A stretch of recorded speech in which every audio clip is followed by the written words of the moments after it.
자, 코로나가 온 지도 벌써 3개월이 넘었어요. 산업별로 희비가 점점점 갈라지고 있습니다. 지는 업종은 항공업, 여행업, 호텔업 이런 게 지고 있고요. 뜨고 있는 업종은 재택근무라든가 온라인 교육, 온라인 쇼핑. 즉 정리하면 온라인의 부상과 오프라인의 퇴조라고 할 수 있죠. 카드사들이 원래 이런 트렌드 조사를 열심히 하는데 신한카드에서 포스트 코로나의 소비 트렌드를 추억이라고 정의를 했어요. 5월 19일 기사인데 온라인 S, 홈라이프는 요즘에 가구, 소파 뭐 이런 게 엄청 많이 팔린다고 하거든요. 이런 걸 의미하는 거고, 건강위생은 뭐 당연한 거고, 패턴이나 디지털 경험은 뭐 이런 거라고 하는데 뭐 뭔지 모르겠습니다. 좀 갖다 붙인 느낌이고, 아무튼 간에 신한카드에서도 온라인의 부상을 가장 큰 키워드로 일단 내세우고 있죠. 이를 증명이나 하듯 이거 왜 이때 주식을 못 사든가 싶은데, 이게 3년치 네이버와 카카오의 주가입니다. 계속 오르는 와중에 이때 잠깐 한번 기회가 왔었죠. 이걸 놓치고 나니까 한우로 치러 샀죠. 카카오도 마찬가지입니다. 쭉 오르다가 요때 기회, 요거 3월 때 한번 기회가 있었는데 요걸 놓치고 났더니 쭉 올라갔습니다. 이제 천장을 뚫었어요. 아예 이제는 주도주라는 얘기를 붙였습니다. 이게 좀 재밌어서 갖고 와봤는데, 각 역대 정권별로 주도주라고 하는 주식들이 있어요. 김대중 정부 때는 IMT 2000 해가지고 막 이제 무선 인터넷이 개화될 시기였잖아요. 이때 요런 주식들이 좀 인기가 많았고, 노무현 정부 때는 IMF 이후에 이제 금융기업들이 어느 정도 실적이 정상화되면서 통폐합을 하면서 좀 부상되고 있었고, 이명박 정부 때는 그 유명한 차화정의 시대죠. 화학, 정유, 여기 현대차, 자동차, 차화정의 시대였고, 자, 박근혜 정부는 좀 특이합니다. 지배구조와 화장품의 시대였어요. 중국발 아모레퍼시픽의 부상, 삼성 SDS, 이재용 승계 관련된 주식이죠. SK는 지주회사니까 뭐 당연하고요. 이런 식의 주식이 인기였다면, 이번 문재 정부 때는 자, 일단 바이오가 있고요. 그 다음에 SDI, 배터리죠. 그리고 나머지는 요 온라인, 게임, 즉 온라인 세상의 부상이다 라고 할 수 있습니다. 앞에와 맥을 같이 하는 거죠. 이게 어느 정도 강력하냐? 네이버와 카카오가 무려 시총 10위에 들었습니다. 이게 5월 13일이었는데요. 보시면 9위가 현대차인데 카카오가 10위로 딱 등극을 했죠. 그리고 한 10일 정도 지나서 5월 22일에 카카오가 무려 현대차를 제쳤습니다. 이것도 엄청 상징적인 사건이에요. 왜냐면 현대의 매출이 한 100조고 영업이익은 3, 4조 됩니다. 근데 반면에 카카오는 매출이 한 3조에 영업이익은 한 0.2조 밖에 안 되거든요. 이게 몇 배 차이입니까? 30배 차이에요. 매출은 30배고 이익도 한 20배 차이 나는 거거든요. 그런데 시총에서는 카카오가 더 높다는 거죠. 너무나 충격적인 일이 벌어진 거죠. 근데 이런 일이 우리나라에서 벌어지고 있는 게 아니고 미국에서도 마찬가지예요. 인터넷 기업들의 주가인데 쭉 오르다가 한번 코로나 빠졌다가 다시 원상복귀했죠. 알파벳도 마찬가지로 코로나 영향 한번 받았지만 거의 회복을 했습니다. 애플도 마찬가지, 마이크로소프트도 마찬가지. 다른 전통산업들이 발발발 기고 있는 사이에 이들 인터넷 대표 기업들은 주가가 이 이율은 더 올랐죠. 근데 이 중에서도 압도적인 수익률을 보여준 회사가 있죠. 바로 아마존 주가를 볼까요? 전고점을 뚫어가지고 아예 하늘로 솟구쳤습니다. 이게 주가만 좋은 게 아니고, 이게 주문이 폭주하니까 아마존이 10만 명을 추가 고용하였다는 얘기를 무려 코로나 한창이던 3월에 했습니다. 그리고 사람도 못 뽑으니까 인건비를 시간당 15달러, 15달러면 18,000원 되잖아요. 여기서 시간당 18,000원을 받을 수 있는 나라, 역시 천조국이죠. 근데 여기다가 임금을 2달러 올렸습니다. 2만원이에요. 2만원. 하루 10시간이라면 20만원 벌 수 있는, 짭짤하죠. 아무튼 이렇게 10만 명을 추가 고용할 만큼 그야말로 폭발하고 있죠. 근데 아마존이 이렇게 잘 나갔던 거는 사실 코로나 때문이 아니에요. 사실 이미 아마존은 그 전부터 잘 나가고 있었는데, 이게 19년 말에 아마존과 애플 등의 이렇게 매출액입니다. 매출액, 레비뉴잖아요. 파란색이 애플의 매출이고 이 주황색이 아마존 매출인데, 이미 19년 말에 아마존의 매출이 애플을 넘었습니다. 코로나 한참 전 얘기죠. 지금 원래 빠르게 성장하고 있었는데 코로나 때문에 휘발유를 부은 그런 격이라는 거죠. 구글은 이런 애도 엄청 만만치 않은 회사들이잖아요. 근데 이렇게 아마존이 압도적으로 치고 나갈 수 있는 이유가 뭘까요? 무엇보다 이 아마존의 사업을 한번 보실 필요가 있어요. 아마존은 온라인 매출의 비중이 절반입니다. 한때 이 아마존 웹 서비스라고 클라우드 서비스가 엄청 부각된 적이 있었지만, 역시나 아마존 하면 이 온라인이 대부분이고, 그런 점에서 이렇게 페이스북, 구글과 좀 달라요. 페이스북과 구글은 아시다시피 광고에서 대부분의 수익을 창출합니다. 이렇게 잘 성장해 오고 있었는데, 문제는 이제 성장률이 조금 떨어지고 있었다는 거죠. 근처에도 떨어지고 있었는데 코로나 이후로 기업들이 돈을 못 버는데 광고를 할 수가 없었잖아요. 페이스북과 구글의 올 광고 매출이 무려 440억 달러, 우리나라 돈은 한 48조? 48조의 광고 매출이 날아갈 수 있다라는 전망도 나오고 있습니다. 또 다른 차이가 전 세계의 이 디지털 광고 시장의 규모입니다. 단위가 빌리언인데 5,170조 정도 되죠. 근데 전 세계의 이커머스 시장의 규모는 6트릴리언, 60조입니다. 60조. 게다가 성장률은 광고 시장이 8%인데 여기 2023년에도 15% 성장해요. 정리하면은 아마존이 딛고 있는 이커머스라는 시장 자체가 구글이나 페이스북이 딛고 있는 광고라는 시장 자체보다 성장률도 높고 심지어 규모는 훨씬 더 크다는 거죠. 그러니까 아마존의 주가가 저렇게 날아갈 수밖에 없다는 얘기입니다. 그렇다 보니까 이제 구글에서도 본격적으로 이커머스 사업을 하려고 합니다. 사실 구글이 기존에도 이커머스 사업을 하진 않았던 건 아니에요. 이게 구글 쇼핑 저도 해보진 않았는데 이게 나이키 채워보시면 상품들이 쭉 나옵니다. 상품이 나오는데 문제는 이 상품 자체가 광고 기반이라는 거예요. 이 구글은 원래부터 광고 수익으로 이 매출을 일으키는 회사다 보니까 자기들의 자사 구글 쇼핑에 광고비를 낸 애들만 이 웹 검색을 했을 때 상단에 노출해주는 이런 서비스를 하고 있었어요. 근데 이게 2017년에 이후로부터 24억 유로 약 3조 정도의 과징금을 받습니다. 광고비를 받은 애들만 상위를 노출해준 게 시장의 공정한 경쟁을 해쳤다라고 EU에서 판단을 한 거죠. 과징금 받고 나서 구글이 조금 변경을 했어요. 광고 공간을 경쟁 입찰이 하겠다. 그 전에는 이제 자기한테 돈 낸 애들만 했는데 이제는 경쟁 입찰을 통해서 구글 쇼핑을 우대해주지 않겠다라는 발표를 했는데 이게 별로 신통치 않았던 거고 그래서 이참에 아예 코로나를 계기로 수익 모델을 전면적으로 바꿨습니다. 이제는 광고 기반이 아니고 구글 쇼핑을 무료로 개방을 하고 대신 아마존처럼 판매 수준을 받기로 한 거죠. 페이스북도 마찬가지예요. 자기 수익을 대부분의 광고 매출로 하고 있는데 이게 성장률 자체가 20%로 떨어졌고 어쩌면 마이너스 성장도 하는 상황이 닥치니까 마크 저커버그가 직접 자기 직속팀을 만들었어요. 이너서클 M이라는 팀이죠. 여기 들어간 애들은 아마 전사 최고의 에이스겠죠. 뭐 앞으로 엄청 잘 나갈 것 같습니다. 부럽네요. 아무튼 페이스북도 아마존의 BM을 따라하면서 온라인 쇼핑에 뛰어들었습니다. 이게 불과 5월달의 기사죠. 목표는 구글과 마찬가지로 수익 구조를 좀 다변화해가지고 코로나 이후 산업 환경에서 좀 적응하려고 하는 목적이고요. 점점점 이제 이 아마존과 페이스북, 구글의 BM이 겹치고 있는 무한 경쟁 상황으로 흘러가고 있습니다. 그럼 국내는 어떠냐? 국내는 가장 많이 쓰는 온라인 이커머스 쇼핑몰은 네이버죠. 이젠 이것도 별로 새롭지도 않은 사실이죠. 그리고 쿠팡이 150% 성장을 했습니다. 그것도 이제 별로 놀랍지도 않죠. 아무튼 시장은 우리나라의 이커머스 시장은 네이버와 쿠팡이 거의 양강으로 지배하고 있는 상황이죠. 코로나 이후로 이 양강 구도가 점점 공고하게 되기 시작했어요. 지난 2월부터 네이버 시장 점유율이 14%로 더 증가했고 쿠팡도 12%로 점유율을 늘렸습니다. 물론 이제 쿠팡 같은 경우는 그 물류센터 확진자 때문에 최근 좀 주춤하고 있긴 하지만 개인적인 내피셜로는 금방 다시 원래의 모습을 찾을 수 있을 거라고 생각을 합니다. 쿠팡은 빠른 배송에 기반한 식료품과 생활용품 위주의 마케팅 거고 네이버는 구매 결정을 위한 가격 비교, 상품 평등, 정보를 위주로 하는 양자가 좀 구분되어 있습니다. 네이버는 점점 더 아마존을 따라하기 시작을 했어요. 최근 6월 1일에 네이버에서 네이버 플러스라는 멤버십을 만들었죠. 가격은 4,900원으로 정해졌고 아마존 프라임과 같은 이 플러스 멤버십에 가입을 하면 쇼핑, 웹툰, 뭐 예약 이런 거 할 때 적립도 해주고 음악 바이브도 들 수 있고 굉장히 매력적인 것 같아요. 이거를 만들어냈죠. 그러다 네이버는 배송도 점점 강화하면서 쿠팡과도 닮아가고 있습니다. 쿠팡 서비스 핵심은 물류잖아요. 근데 네이버는 이거를 제휴를 통해서 해결했어요. 대한통운 LG생명과 손잡고서 이 LG 제품에 관해서는 당일 배송 서비스를 시작을 한 겁니다. 어려운 말로 물류 용어로 이제 풀필먼트라고 하죠.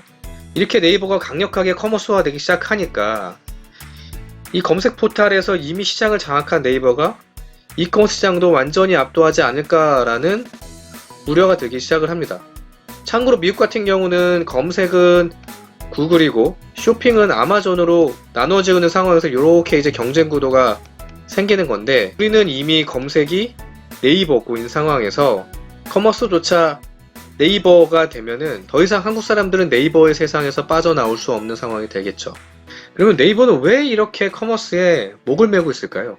그 이유는 아주 단순합니다. 왜냐면 이게 2015년에 네이버가 커머스 중심으로 이동하겠다 발표하면서 한 기사의 내용인데, 네이버 검색창에 입력되는 검색어의 약 34%이 쇼핑 관련 키워드라고 합니다. 지식 쇼핑으로 유입되는 트래픽의 90%가 검색으로 발생되는 만큼 쇼핑어 검색은 아주 교점이 많은 서비스였던 거고, 네이버는 거꾸로 자기 매출의 40% 차지하는 검색을 강화하기 위해서 쇼핑을 시작을 했어요. 처음부터 네이버가 거창한 비전을 가지고 이커 사업자가 되겠다고 한 게 아니란 얘기죠. 그래서 원래 네이버가 시작한 게 다나와 이런 애들이 했던 가격 비교 서비스였던 거잖아요. 그렇게 시작했던 네이버의 쇼핑 서비스가 이제는 국내 최고의 이커머스 플랫폼으로 변한 거죠. 아주 자연스럽게 그것도 말이죠. 근데 전 세계에서 이렇게 포털 사업자가 이커머스가 성공한 사례는 사실 거의 많지 않아요. 중국 같은 경우도 검색은 바이두고 쇼핑은 알리바바잖아요. 미국은 검색은 구글이고 쇼핑은 아마존이고 이렇게 양분되어 있는데 네이버는 이걸 다 먹어버린 거죠. 자, 그러면 카카오는 거꾸로 왜 성공하지 못했을까? 카카오 매출의 핵심은 게임과 뮤직 이런 콘텐츠 사업이었던 거지, 검색은 그리 크지 않았다 보니까 커머스 사업을 넘어가려고 하는 욕구가 그리 크지 않았던 거예요. 게다가 카카오는 이미 선물하기라고 하는 기프티콘 같은 서비스가 있잖아요. 그렇다 보니까 이것 중심으로 자기들의 커머스 플랫폼을 발전시켜 나갔던 거고, 네이버와는 전략이 애초에 달랐던 거죠. 지금 와서 보면 네이버의 전략이 훨씬 더 성공적이었던 걸로 보입니다. 물론 네이버 갖고 있는 검색의 강력한 영향력이 이쪽 커머스로 전이된 것 같긴 하지만요. 최근에 아주 재밌는 결과가 발표됐어요. 오늘 사람들이 쓰는 상위 5개 쇼핑 앱의 하루 사용자 수 결과였는데, 당근마켓이라는 앱이 2위를 차지했습니다. 그것도 이런 11번가나 UF 이런 강력한 커머스 플랫폼을 제끼고 말이죠. 당근마켓 써보신 적 있으세요? 저는 사실 써본 적 없거든요. 자, 보시면 성장률도 매우 빠릅니다. 11번가나 UF가 이렇게 평행선을 그리는 와중에 당근마켓은 이렇게 꽤 높은 상승률로 오르고 있죠. 이 어플이 어떻게 이렇게 강력한 이커머스 플랫폼으로 되어가고 있을까? 이걸 한번 알아보는 게 오늘 사실 목표입니다. 자, 그럼 이 중고 거래를 하는 플랫폼들은 뭐가 있을까요? 가장 유명한 또 중고나라가 있죠. 그리고 번개장터라는 앱도 있습니다. 이 거래액 규모를 보면은 중고나라가 압도적으로 커요. 4조입니다. 무려 4조고 회원수가 2,500만 명이에요. 4조면 어떤 수준이냐면은 2018년 기준으로 했을 때 국내 이커머스 거래액이 쿠팡이 그때 9조였고요. 유머프가 5.4조, 티몬이 한 4조 정도 됐으니까 중고나라에서 이루어지는 거래 규모가 티몬 수준이라는 거예요. 티몬이 모든 이커머스 플랫폼 중에서 대충 한 5위 정도를 하잖아요. 중고나라가 거의 5위, 6위 정도 하는 이커머스 플랫폼이라는 얘기죠. 중고거래가 이루어지는 시장은 얼마나 클까요? 무려 연간 20조입니다. 그렇기 때문에 중고나라가 4조 정도의 거래액을 만들 수 있는 거죠. 그리고 성장률은 더 놀라워요. 10년 만에 무려 5배 성장했습니다. 그리고 규모도 규모지만 이 사용자 경험이 중요한데, 원래 이 중고 거래라고 하는 거는 예전에 이 벼룩시장에서 시작했잖아요. 어려우신 분들이 좀 궁여지책으로 뭔가 조금씩 용돈이다 뭐 이런 거 마련하는 이 중고시장의 이미지였는데, 최근에 이 중고시장 이미지가 많이 바뀌었어요. BTS의 랩몬스터 님도 하는 게 이 중고 거래 시장이 된 거죠. 제가 한번 찾아봤거든요. 이게 요분이 저는 이제 사실 처음 봤는데, 이 랩몬스터라는 분이고, 요 바지를 중고거래에서 샀다고 합니다. 판매자가 자기 문자를 떠가지고 이렇게 올렸어요. 전문 용어, 운포 이런 거 쓰잖아요. 운반비 포함. 이미 많이 이 랩몬스터들 해보셨다는 거죠. 얼마 주고 샀을까를 제가 궁금해서 찾아보려고 했는데, 가격은 못 찾겠더라고요. 근데 이거 아마 팔고 나면 100만원 넘을 거죠. 랩몬스터님이 입으셨으니까. 아무튼 이렇게 랩몬스터조차 하는 이 중고거래다 보니까 예전과 인식이 다르다는 거죠. 중고거래에 대한 거부감이 없는 사람 비중이 이미 60%가 넘었습니다. 그리고 지난 1년간 중고거래를 해본 사람이 또 60% 넘었어요. 국민의 한 60% 정도는 중고거래에 대해서 아주 관대하고 경험도 있다는 거예요. 근데 이렇게 중고거래가 활성화되는 거는 우리나라의 모습도 아니에요.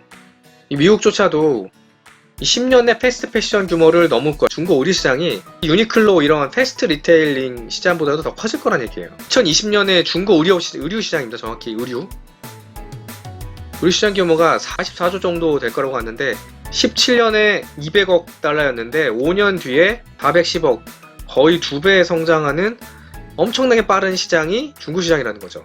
일본도 마찬가지입니다. 일본도 2016년 기준으로 이게 2026년이고 지금은 아마 한 30조 넘었을 것 같아요. 이게 중고차 이런 것들은 좀 뺀 우리가 생각하는 중고 시장의 규모예요. 중국은 말할 것도 없습니다. 올해 175조 원을 예상하고 있어요.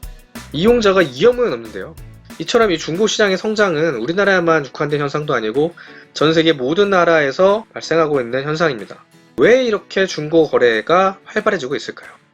IT 기술의 발달로 소비자 간 중고 제품 정보 교환이 활발해지면서 과거에는 이 파는 사람의 물건이 어떤지를 몰랐는데 이제는 그거를 아주 쉽게 이 상품의 질에 대해서 사진이나 이런 걸 좀 확인할 수 있고 쉽게 만나서 거래를 할 수 있게 되었다는 거죠. 신뢰의 문제는 특히나 이 중고시장에서는 아주 중요하죠. 레몬마켓이라고 경장에서도 흔히 얘기하는 정보 비대칭의 시장이잖아요. 판매자와 구매자가 서로를 모르니까 구매자가 손해보는 시장. 그러니까 이런 현상들이 막 나타났잖아요. 내가 노트북인 줄 알고 샀는데 이렇게 벽돌이 오고. 여담으로 이 중고나라는 이 벽돌을 자기들 아예 이 마케팅 수단을 쓰고 있어요. 중고나라가 법인화를 했거든요. 그래서 자기네 물건을 보낸 박스 이런 거에 이런 벽돌 모양 박스를 넣어놨어요. 이 겉에 카피에. 그리고 이렇게 전시를 해놔가지고. 거꾸로 말하면은 우리가 옛날에 이러한 신뢰의 문제를 해결하고 있다라는 거를 약간 이제 재치로 이제 승화하고 있는 그런 거라고 보시면 될 것 같아요. 미국에서도 마찬가지였던 게 이게 립섭 스팟이라고 이 인터넷에서 산 물건을 서로 교환하는 로케이션입니다. 만나서 여기서 물건을 바꿔가라는 거죠. 여기서 이렇게 비디오가 녹화되고 있어가지고 뭐 사건, 사고 이런 거를 미연에 방지할 수 있는 공간이라고 합니다. 미국도 이게 중고거래 활성화해지니까 이제 이런 것들이 있었던 거죠. 이런 것들을 이제 IT 기술을 통해서 해결을 하고 있는 거죠. 중고나라 같은 경우는 사기 신고, 사이버캅을 통해서 이제 사기 이력이 있는 유저들을 퇴출시키고, 번개장터는 이 페이와 송금 제도로 많이 큰 업체예요. 이렇게 IT 기술의 발달로 과거 이 중고거래하면서 있었던 페인 포인트 하나, 신뢰의 문제가 해결이 된 겁니다. 그리고 두 번째가 물류예요, 물류. 중고거래 할 때마다 매번 만나서 하는 건 굉장히 번거로운 일이잖아요. 택배 가격이 점점 떨어졌어요. 중고거래 많이 하는 게 가장 품목들을 보시면 우류와 서적이 많은데 저가고 가격에 민감한 상품이다 보니까 이 물류비가 떨어지는 것이 이 상품의 거래 활성화에 아주 큰 기여를 했다라고 할 수 있어요. 그리고 세 번째로는 중고거래를 일종의 공유경제의 하나로 인식하기 시작을 했다는 거예요. 특히 이 젊은 층을 중심으로 해가지고 소유보다 사용 경험이 중요한 거기 때문에 내가 필요한 물건을 사고 이제 쓰지 않는 물건은 다 파는 거죠. 실제로 중고거래 이용률을 보면은 20에서 40대의 이용률이 제일 높고 성별로는 가리지 않습니다. 이 네 번째 요인인데 이 소비자의 환경보호 의식이 높아지면서 재활용하는 거에 대해서도 상당히 높은 가치를 부여를 하는 거죠. 이 환경에 대한 의식이 정말 높아졌다고 느끼는 게 최근에 이 마켓컬리에서도 이 과대 포장해서 보내니까 소비자들이 컴플레인이 많아가지고 이 제품 포장을 간략히 하는 방식으로 바꿨거든요. 쿠팡의 로켓 프레쉬 같은 경우도 이 신선 제품을 시킬 때 박스로도 선택을 할 수 있고 원하면은 이 재활용이 가능한 박스에 갖다 주거든요. 그래서 이번에 갖다 주고 다음번 주문할 때 예전 썼던 박스를 반환을 하는 이런 방식으로 서비스를 시작을 했습니다. 이런 거에 대한 소비자 니즈가 생각보다 굉장히 많다는 반증인 거죠. 이렇게 이제 중고 시장 자체가 핫해지니까 당연히 돈이 몰리죠. PE들이 이 시장을 놓칠 리가 없잖아요. 그래서 19년 12월에 번개장터가 프렉시스 캐피탈이라고 하는 PE에 팔렸습니다. 거래 가격은 대략 한 1,300억 정도였고요. 몇 개월 후에 560억의 추가 투자를 유치를 했어요. 중고나라 같은 경우는 100억을 작년 말에 받았는데 올해 또 200억을 받았어요. 당근마켓은 아까 말씀드렸다시피 400억을 받았고 또 추가 480억을 받았습니다. 이게 불과 작년과 올해 사이에 모은 펀딩 금액만 이 정도라는 거예요. 엄청난 속도로 시장에서 돈이 들어오고 있어요. 그리고 이 돈은 점점 더 서비스든 시장 확장하는 데 쓰이겠죠. 중고시장의 폭발적인 성장이 앞으로 더 나타날 겁니다. 기업 가치는 얼마 정도 되냐면은 중고나라는 거래액 대비해서는 생각보다 적어요. 800억 밖에 안 되고 당근마켓이 생각보다 굉장히 기업 가치가 높습니다. 2700억 정도라고 하거든요. 중고나라가 왜 거래액이 4조나 되는데 기업 가치가 800억 밖에 안 될까요? 이거는 중고나라가 애초에 자기 서비스 자체를 대부분 다 네이버 카페에 의존하고 있잖아요. 자체적인 BM이 좀 부족한 게 아무래도 이러한 기업가치 측면에서의 손해로 나타난 게 아닌가 싶어요. 실적을 보면은 번개장터만 유일하게 이익이 나죠. 연간 20억을 벌고 있습니다. 물론 기업가치로는 이게 1등, 2등, 3등이죠. 어차피 이 시장은 현재의 이 상태를 보고 투자하는 시장은 아니기 때문에 그냥 참고사항으로만 현재 재무실적은 보시면 될 것 같습니다. 근데 우리나라의 이 롤모델이 일본에 있어요. 일본에는 18년에 메루칼이라고 하는 중고거래 앱이 도쿄 증시에 상장을 했습니다. 상장 첫날에 주가가 77% 폭등하면서 엄청 핫했던 주식이었고요. 현재는 시가총액이 6조 정도 됩니다. 이게 일본에 있는 모든 이커머스 플랫폼 중에서 이 메루카리가 지금 6위거든요. 근데 성장률 보시면 55%예요. 조만간 이 조조타운을 제끼고 5위로 올라설 것 같아요. 우리나라 이 중고거래 세계 앱의 미래도 이런 메루카리와 같은 모습을 아마 이 PE들은 상상을 하고 있을 거예요. 이렇게 중고거래가 활성되면서 앞으로 우리의 산업은 어떠한 영향들을 좀 받을 수 있을까요? 중고거래는 GDP에 집계되지 않으면서 새 제품 수요에 영향을 미치죠. 그래서 GDP 감소의 한 요인이 됩니다. 이게 실제적으로 책 같은 경우는 이 기업형 중고거래 이 서점이 활발해지면서 이 신규 수요가 잘 창출되지 않는다라는 분석이 실제로 나오고 있어요. 코로나 때문에 디플레이션 우려가 있는데 이 중고거래의 활성화는 디플레이션을 점점 더 심화시킬 수 있다는 약간의 그 나쁜 측면이 있다는 얘기예요. 중고거래 활성화될수록 택배회사나 골판지 이런 회사들이 떠오르겠죠. 그리고 이제 한물간 수리하는 이런 전문점 수요도 좀 더 늘어날 수 있다는 전망이 나오고 있습니다. 결정적으로 앞으로는 고객들이 물건을 살 때 가격을 비싸더라도 중고에서 재판매가 가능한 물건을 사는 경향이 강해질 거예요. 이게 이미 중고차 시장에서는 나타나고 있잖아요. 사람들이 차를 살 때 그랜저나 소나타를 사는 이유가 뭐 차가 좋아서도 있겠지만 이 그랜저가 소나타가 그나마 중고차 시장에서 가격 방어가 잘 되잖아요. 앞으로 모든 상품에서 이러한 현상들이 나타날 수 있다는 얘기입니다. 이렇게 시장이 커지니까 공정위에서도 아직은 스타트업 같은 요 세계업에 대해서도 조사를 한다고 합니다. 소비자 보호를 잘 하고 있는지 이런 장치를 잘 갖추고 있는지를 좀 확인하는 그런 차원이고요. 자, 정리를 하면 당근에서도 볼 수 있다시피 우리나라 중고거래 시장은 폭발적으로 성장하고 있습니다. 첫 번째 이유는 IT 기술의 발달, 자, 두 번째는 저렴해진 물류비 효과가 있죠. 그리고 세 번째는 공유경제, 그리고 네 번째에도 환경보호의식, 이런 것들이 모여서 중고거래 시장의 성장을 이끌고 있고 이것들이 궁극적으로 물가 디플레이션 우려를 조금 더 심화시킬 수 있어요. 그리고 두 번째로는 택배나 고장 같은 쪽에 비전이 조금 더 올라갈 수 있어요. 그리고 세 번째로 이제 마케팅 관점에서 앞으로 소비자들은 중고 가치가 높은 제품을 비싸더라도 사는 경향이 생길 거라는 거죠. 자, 앞으로 이 중고거래 시장이 얼마나 커질지, 이게 우리의 삶을 어떻게 바꿀지 한번 지켜보시죠.